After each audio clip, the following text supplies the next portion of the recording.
ಉಡಾಯಿಸೋ ಖಾರ ಬಣ್ಣ ರುಚಿಯನ್ನು ನೀಡುತ್ತದೆ. ಮೆಣಸಿನ ಪುಡಿ ಚಿಂದಿ ಉಡಾಯಿಸೋ ಖಾರ ಬಣ್ಣ ರುಚಿ. ಇನ್ನು ಗಂಗಾವತಿ ಬಿಜೆಪಿ ಮುಖಂಡ ವೆಂಕಟೇಶ್ ಹತ್ಯೆ ಪ್ರಕರಣ ಕೊಲೆಗೂ ಮುನ್ನ ಭರ್ಜರಿ ಪಾರ್ಟಿ ಮಾಡಿದಂತ ಹಂತಕರು.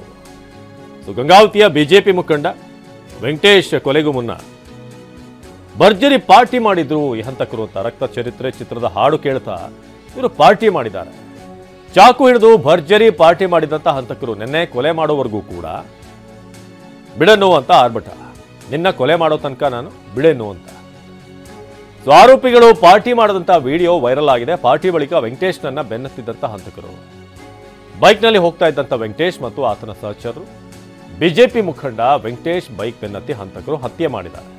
ಅದಕ್ಕೂ ಮುಂಚೆ ಪಾರ್ಟಿ ಮಾಡಿದ್ದಾರೆ. ಪಾರ್ಟಿಯಲ್ಲಿ ರಕ್ತ ಚರಿತ್ರೆ ಚಿತ್ರದ ಹಾಡನ್ನ ಹಾಕಿದ್ದಾರೆ. ಚಾಕು ಹಿಡಿದು ಭರ್ಜರಿ ಪಾರ್ಟಿ ಆಗಿದೆ.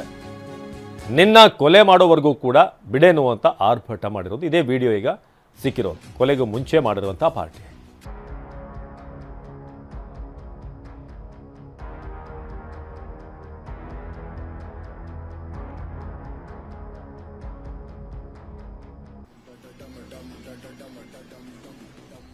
ಸೊ ಇದೀಗ ನಾವು ನೋಡ್ತಾ ಇದ್ದೀವಿ ಈಗ ಯಾವ ರೀತಿ ಕೊಲೆ ಮಾಡೋದಾಗಿದೆ ಅಂತಂದರೆ ನೋಡಿ, ಈ ಥರ ವಿಡಿಯೋ ಮಾಡಿಕೊಂಡು ಅದಕ್ಕೊಂದು ಮ್ಯೂಸಿಕ್ ಹಾಕಿ ಅಥವಾ ಮ್ಯೂಸಿಕ್ ಅಲ್ಲೇ ಪ್ಲೇ ಮಾಡ್ಕೊಂಡು ವಿಡಿಯೋ ಮಾಡಿ ನಂತರ ಹತ್ಯೆ ಮಾಡಿರೋದು. ಇಲ್ಲಿ ವೆಂಕಟೇಶ್ ನೀವೇನು ಫೋಟೋದಲ್ಲಿ ನೋಡ್ತಾ ಇದ್ದೀರಾ, ಗಂಗಾವತಿಯ ಬಿಜೆಪಿ ಮುಖಂಡ.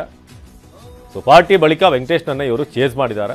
ಬೈಕ್ನಲ್ಲಿ ಈ ವೆಂಕಟೇಶ್ ಮತ್ತು ಸಹೋದರರು ಸಹಚರರು ಹೋಗ್ತಾ ಇದ್ರು. ಸೊ ಬಿಜೆಪಿ ಮುಖಂಡ ವೆಂಕಟೇಶ್ ಬೈಕನ್ನು ಚೇಸ್ ಮಾಡಿ ಇವರೆಲ್ಲ ನೀವು ಏನು ಫೋಟೋದಲ್ಲಿ ನೋಡ್ತಾ ಇದ್ದೀರಾ ಈ ಕಡೆ, ಇವರು ಚೇಸ್ ಮಾಡಿ ಹತ್ಯೆ ಮಾಡಿದ್ದಾರೆ. ಅದಕ್ಕೂ ಮುಂಚೆ ಚೆನ್ನಾಗಿ ಕುಡಿದು ಚಾಕು ಎಲ್ಲ ಹಿಡಿದು ಅಲ್ಲಿ ಸಿನಿಮಾ ಹಾಡಿಗೆ ಒಂದಷ್ಟು ಬಿಲ್ಡಪ್ಗಳನ್ನು ಕೊಟ್ಟು ನಂತರ ಬಂದು ಅಲ್ಲಿ ಚೇಸ್ ಮಾಡಿರೋದು. ನಿಮಗೆ ಆ CCTV ಫುಟೇಜನ್ನು ತೋರಿಸ್ತಾ ಇದ್ದೀವಿ. ಹಂತಕರು ಇದ್ದಂಥ ವೆಹಿಕಲ್ ಏನಿದೆ, ಸೊ ಇದೇ ವಾಹನದಲ್ಲಿ ಬಂದು ಚೇಸ್ ಮಾಡಿ ನಂತರ ಕೊಂದಿದ್ದಾರೆ.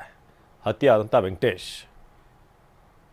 ನಿನ್ನ ಕೊಲೆ ಮಾಡೋವರೆಗೂ ಕೂಡ ಬಿಡೋದಿಲ್ಲ ಅಂತ ರಕ್ತ ಚರಿತ್ರೆಯ ಹಾಡೇನಿದೆ ಆ ತೆಲುಗು ಹಾಡನ್ನು ಹಾಕಿ ಅದರಲ್ಲಿ ಚಾಕು ತೋರಿಸ್ತಾ ಅದಾದಮೇಲೆ ಬಂದು ಈ ಒಂದು ಅಟ್ಯಾಕನ್ನು ಮಾಡಿರೋದು. ಅಂದರೆ ಈಗ ಕೊಲೆ ಮಾಡುವಂಥವ್ರಿಗೆ ಕಾನೂನಿನ ಭಯ ಇಲ್ಲ, ನಾವು ಒಬ್ಬ ವ್ಯಕ್ತಿಯನ್ನು ಕೊಲ್ತಾ ಇದ್ದೀವಿ, ಪ್ರಾಣ ತೆಗಿತಿದ್ದೀವಿ ಅನ್ನೋದರ ಒಂದು ಭಯ, ಕಿಂಚಿತ್ತಾದರೂ ಭಯ, ಏನಾದರೂ ಯೋಚನೆ ಟೆನ್ಷನ್ ಇದೆಯಾ ಅನ್ನೋದಕ್ಕೆ ಆ ವಿಡಿಯೋ ಸಾಕ್ಷಿ.